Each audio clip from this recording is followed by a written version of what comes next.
در بلاد اسلام عیب است، عار است که یه مطلبی را بگویم که همه میدونن این حرف درست نیست، یه نفر نگه چرا این شعار را میدید؟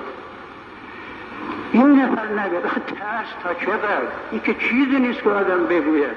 شما قبول ندارید که هست تو علمای بزرگ که ولایت قبول ندارن؟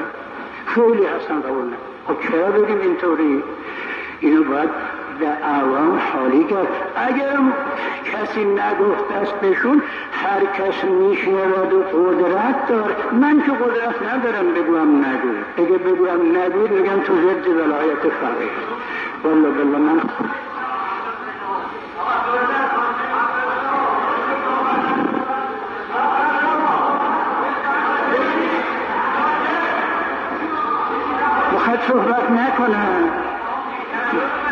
میخواید صحبت نکنم، بیام